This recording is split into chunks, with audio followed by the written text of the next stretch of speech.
Programa Unilivre, o popular com qualidade.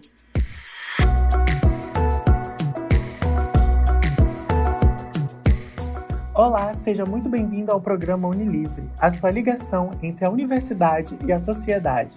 Eu sou Guilherme Torres. E eu sou Everton Maciel.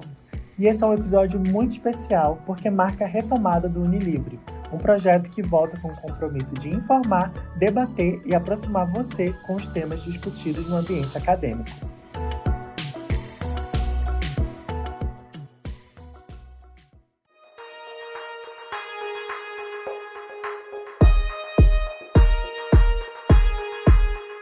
No programa de hoje, a gente vai falar sobre um assunto fundamental para a cidadania: a regularização do título de eleitor e a participação no processo eleitoral.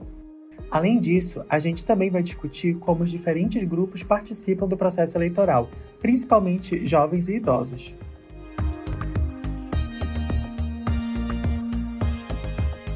O nosso episódio está dividido em 2 blocos. No primeiro bloco, a gente vai entender o que é o título de eleitor, como funciona a regularização e quais são os prazos para esse ano. Já no segundo bloco, a gente traz dados e histórias reais de pessoas que participam do processo eleitoral, mesmo quando seu voto já não é obrigatório. Nessa primeira parte do nosso episódio, vamos conversar com o Lucas Santos. Ele é coordenador da Central de Atendimento ao Eleitor do Tribunal Regional Eleitoral do Amazonas e vai nos tirar algumas dúvidas e trazer algumas informações referentes ao título de eleitor e à participação do processo eleitoral. O que é o título de eleitor e a sua importância para ele na questão do voto? Então, o título de eleitor ele é o principal documento para a gente exercer a nossa cidadania, né? No caso, para a gente fazer o nosso voto, né? Aí, ele é muito importante justamente para validar essa nossa cidadania, né? Toda a sociedade, né?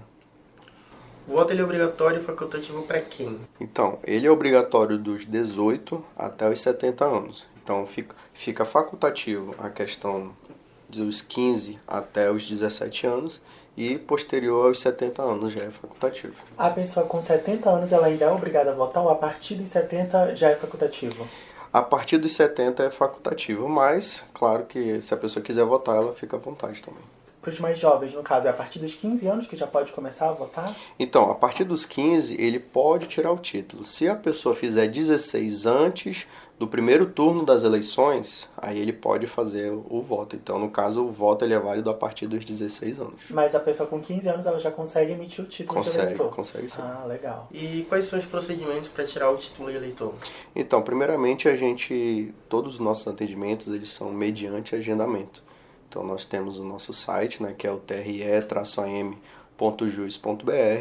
onde tem todos os links e todos os documentos que a pessoa precisa trazer. Então, lá ela faz o agendamento, qual o horário e qual o local que ela quer fazer esse atendimento. Então, ela vem munido do documento de identificação, todos originais, comprovante de residência atualizado e o CPF. Esse procedimento ele é feito de forma presencial ou a pessoa consegue emitir o documento online? Não, somente presencial. Então, online ela só faz o agendamento? Exatamente. Presencialmente. Ok.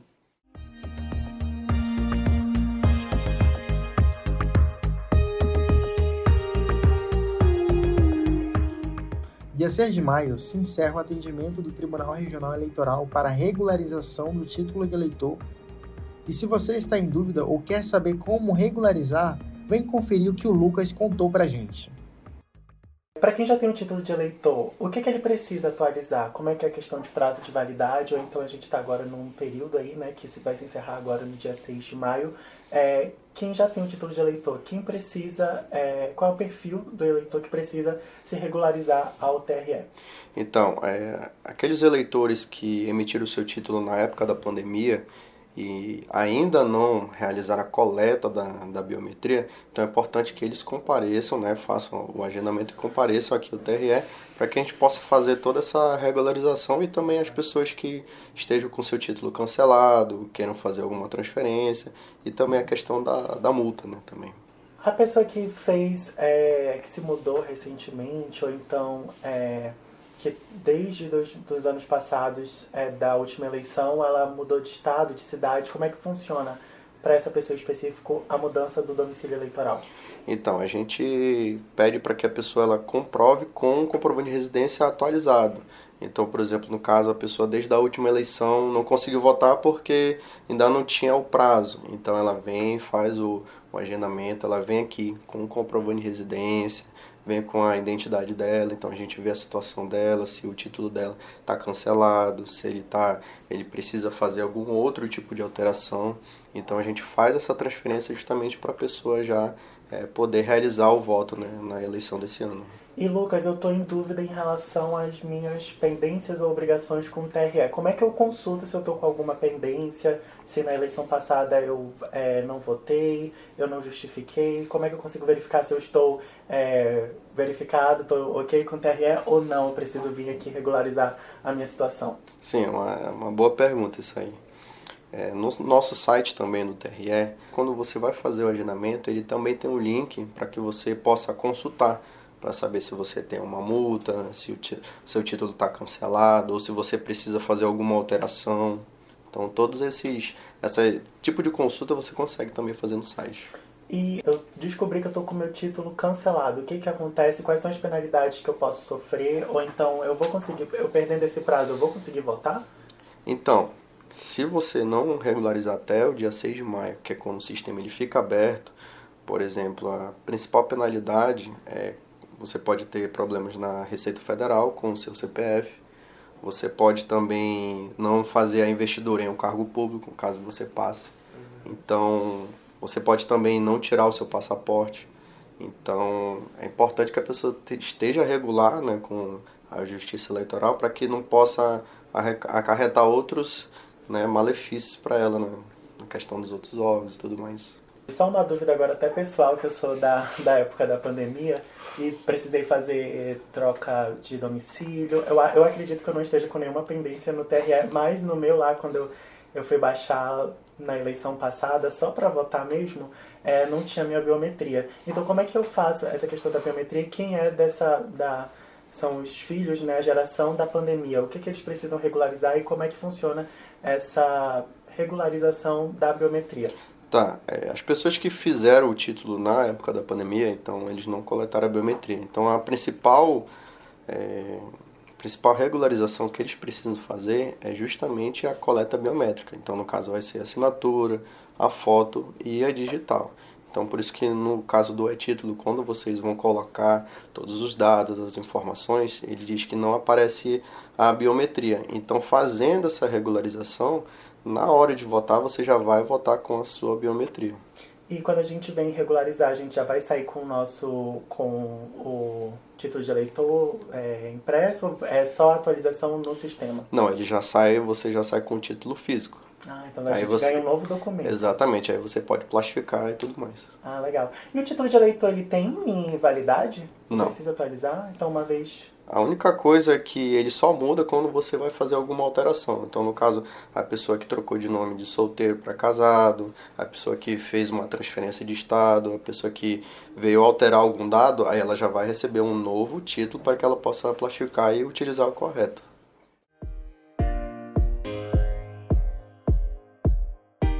E para finalizar a primeira parte do nosso episódio, o Lucas conta também como está a movimentação no TRE e dá um último recado para quem precisa se regularizar junto ao órgão.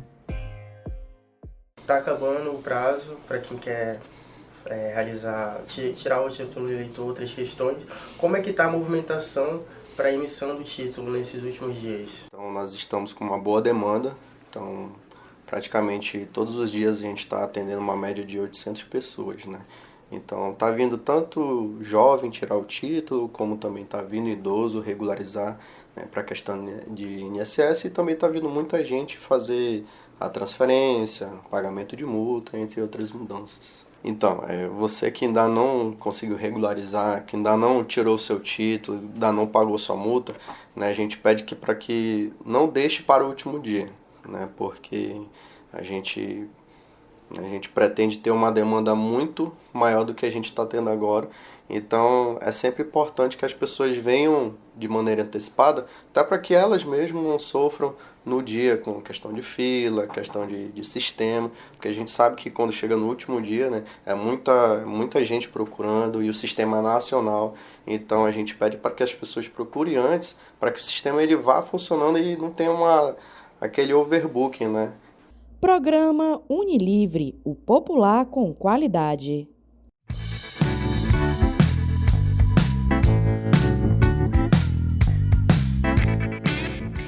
Na segunda parte do nosso episódio, vamos tratar sobre o eleitorado e a importância da participação de jovens e idosos, pessoas de 16 a 18 anos, e pessoas acima dos 70, grupos que não são obrigados a votar, mas ainda assim participam do processo eleitoral.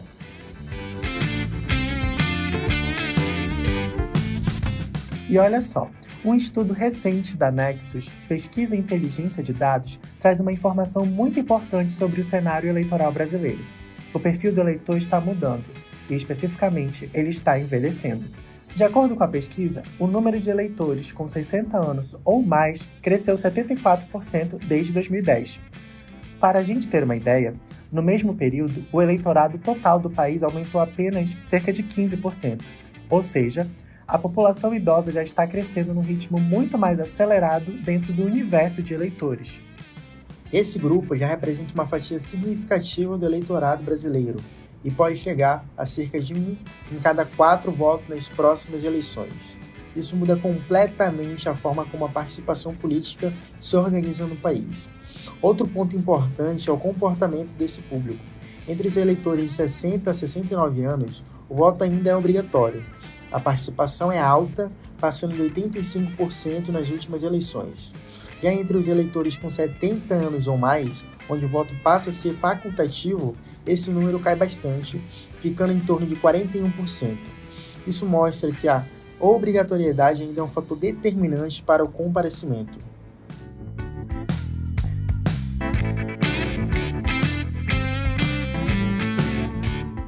Por outro lado, os jovens aparecem menos nesse cenário.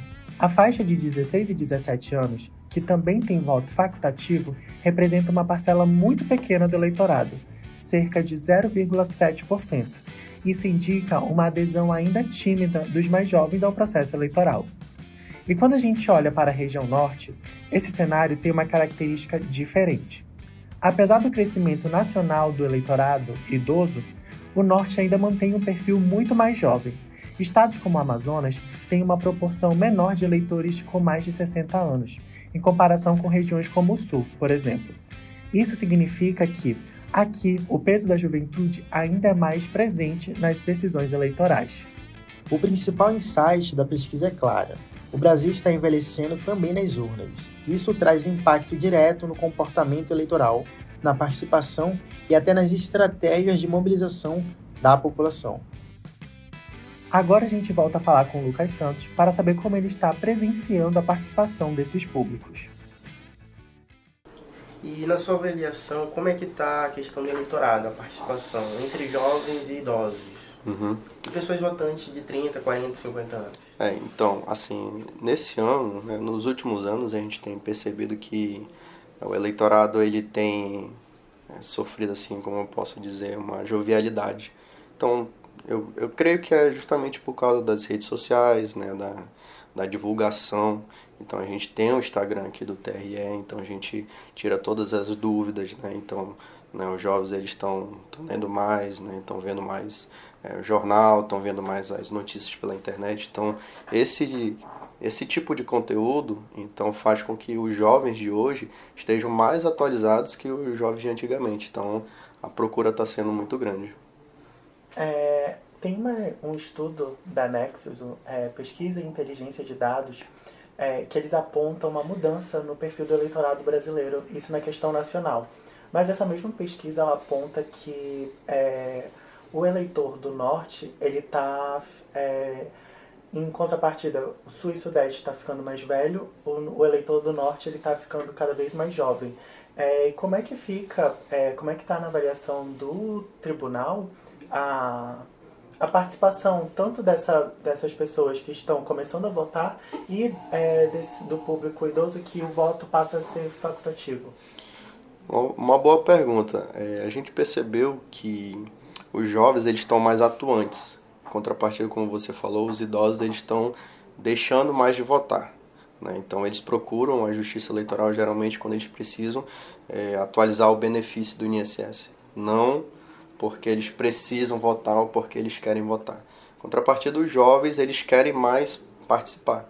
Então, como eu lhe falei, o título ele pode tirar com 15 anos. Então, muitos jovens já vêm aqui com 15 anos e já querem exercer a sua cidadania, né? Então, a gente explica tudo direitinho. Muitos deles, às vezes, até perguntam como é que faz para votar e tudo mais. Então, a gente sempre orienta para que eles possam ler as notícias, né? Ler os portais e tudo mais, para que a gente, né, possa, que todo mundo exerça a sua cidadania, né? Perfeito. E para esse público mais jovem que está com seus 15, 16 anos, e nesse ano que vai ter eleições, qual é o recado que você deixa para eles? Olha, um recado é que você faça o seu voto consciente, né? Então é muito bom a gente ler, né, diversas matérias jornalísticas, né, a gente estudar realmente, né, em quem a gente quer votar, como a gente quer exercer o nosso voto, até porque é uma participação muito importante, né, a gente exercer a nossa cidadania, né, perante o nosso país. Então, acho que se cada um fizer a sua parte, a gente estudando direitinho, então é sempre bom a gente estudar, até bom pra gente mesmo, né? Então, é super importante a gente estar lendo, né? A gente estar se atualizando. E para esses idosos que estão parando de votar, qual é o seu recado? Então, os idosos, né? Muitos deles não votam porque a maioria eles não querem, né? Então, muitos deles nem saem de casa, não querem sair de casa. Mas a gente pede que sempre eles possam votar, até porque eles fazem parte da sociedade, né? Então, tanto os jovens, né, as pessoas com meia idade, as pessoas, como a gente fala na melhor idade, né, que é a terceira idade, então todos eles fazem parte da nossa sociedade, então é importante o voto de cada um, né?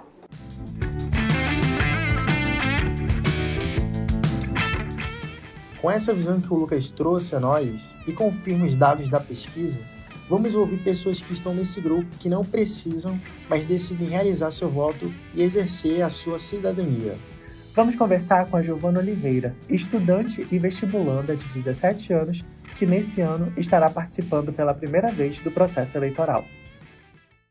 Está sendo uma grande expectativa, porque, querendo ou não, eu estou um pouco feliz de poder participar disso, porque é muito importante, né, para a gente exercer a nossa cidadania.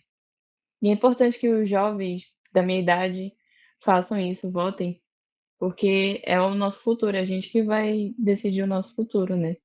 É importante a gente participar, só que eu acho que é muita responsabilidade para eles votarem, né? Acho que depende muito da pessoa também, da mentalidade da pessoa, do jovem. Por incrível que pareça, muita gente, assim, do meu círculo de amigos, né? Muita gente vai votar esse ano, tá interessada em votar. E a gente conversa sobre isso, essa questão de votar. A gente conversa em quem vai votar, né? E por que que a gente vai votar e tudo mais, por que que vai votar em tal candidato. Que eles votem, mas com consciência, pensando bem pensando no candidato que vai votar, analisar as propostas dele, porque vai refletir no nosso futuro, querendo ou não. Vamos agora falar com ele, Endrel Ferreira, 16 anos, estudante do segundo ano do ensino médio e que nunca votou. Ele conta como avalia a importância do seu primeiro voto. Eu acho importante, porque os jovens também participarem, não só pessoas adultas já de maior idade, e mostrar a importância que os jovens também têm na sociedade.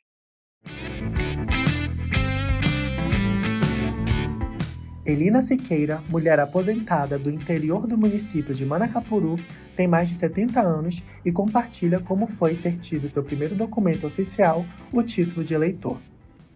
Esse documento título de eleitor foi meu primeiro documento na vida, que eu morava no interior e esse candidato da cidade de Manacapuru, no interior, procurar quem já tinha 17 anos para tirar o título de eleitor, para votar pela primeira vez.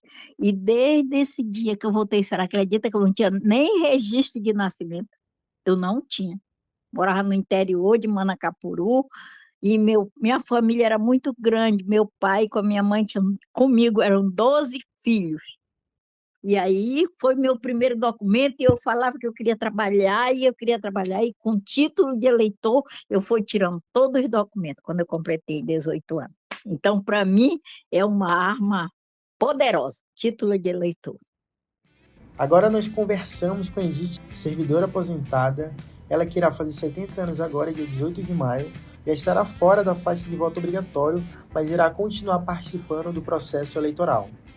Eu faço parte de uma comunidade que quer ver esse crescimento, né? Que quer fazer valer o direito do voto, o direito de escolha, o prazer da escolha, né? Me sentir incluída nesse meio de pessoas que escolhem os seus representantes. A importância do voto é a inclusão. Você, digamos assim, é o letramento, não é? Porque não basta as pessoas serem alfabetizadas. Eu acho que é preciso ter esse letramento crítico do que é, na verdade, o poder de escolha, não é? E é um sinônimo de inclusão. Eu quero continuar participando, ouvindo as propostas, não é? Tendo a minha opinião, ouvindo a opinião de outras pessoas, ouvindo a opinião de jovens, da minha família. Essa questão da divergência, ela é salutar, não é? Divergir é um sinal é sinônimo de democracia. Então, é importante ouvir opiniões díspares, não é? Para que a gente possa exatamente chegar a um consenso, se é que dentro dessa disparidade total existe um consenso, né? Eu penso assim quando se faz uma pesquisa e usa esse grupo focal, você fica, parece que o voto está dentro desse meio aí, que você ouve várias opiniões, aí no final você tem que colocar a sua, e assim mesmo eu penso que é o voto, né? Edith também nos deixou uma mensagem final para compartilhar com você.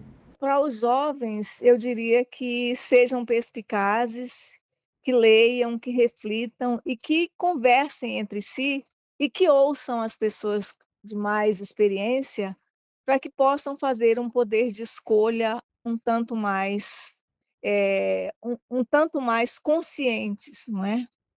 Porque aos 16 anos eles estão na fase das descobertas ainda, então eles são de certa forma imaturos, mas eles podem exatamente ter um poder de decisão. Eu tenho, assim, essa criticidade de que muitos jovens têm nessa idade, eles são bem críticos e e de certa forma tentam ser responsáveis, com as suas decisões, não é?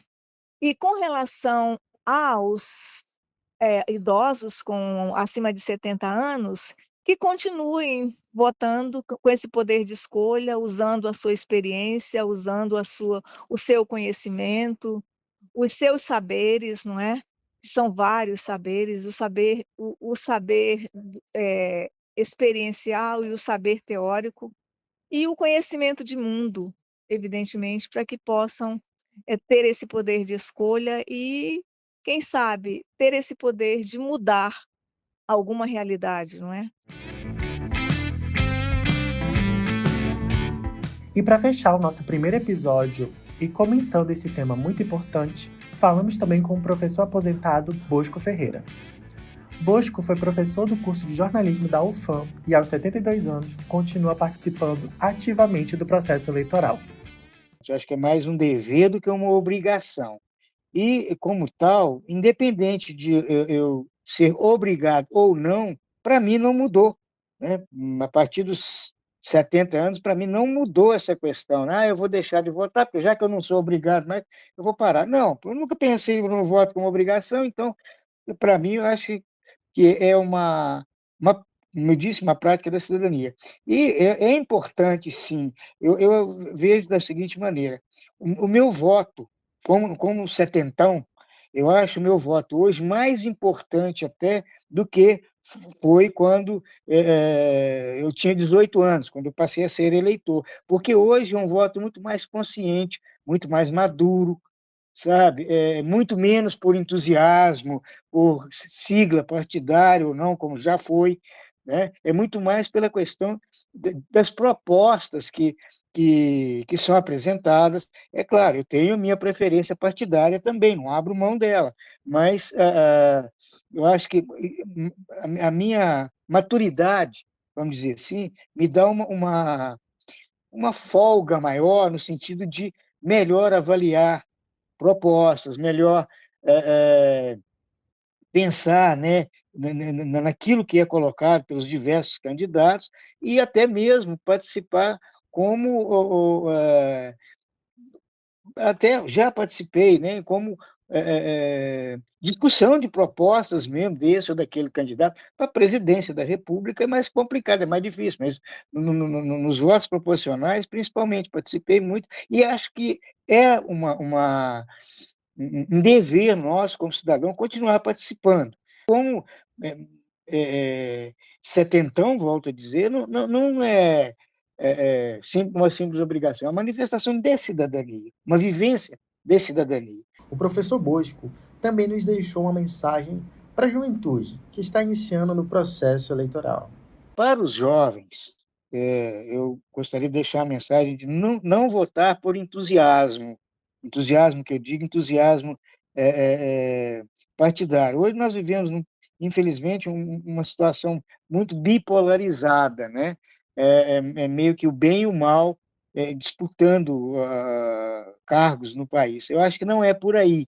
A consciência do voto ela é muito mais importante do que vamos chamar assim de cor partidária, sabe? Eu acho que é óbvio que os partidos são caminhos, né? Não existe eleição sem partido, não seria escolha se não tivessem partidos, né? Eu acho que as nossas opções devem ser muito mais, as opções dos jovens devem ser muito, nossas mesmo, devem ser muito mais pelas propostas colocadas, pelo histórico dos candidatos, pelo histórico dos partidos, por propostas apresentadas, volto a insistir, né?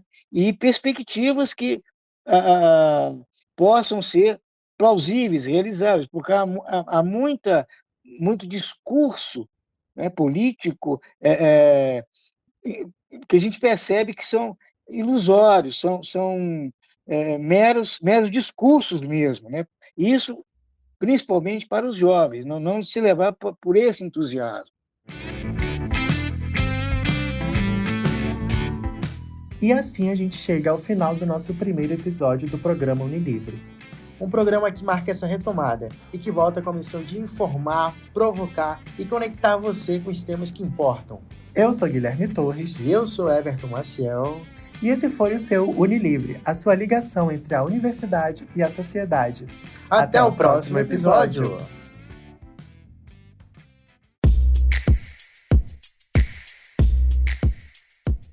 O programa radiofônico Universidade Livre de Manaus, o Popular com Qualidade, é um projeto de extensão vinculado ao Ligação, Comunicação, Natureza e Cidadania na Amazônia. Coordenação: Ivânia Maria Carneiro Vieira. Vice-coordenação: Renata de Lima Souza. Apresentação: Everton Luiz Nascimento Maciel e Guilherme Torres Melo.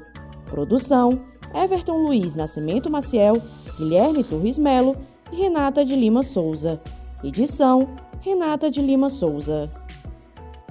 Programa Unilivre, o Popular com Qualidade.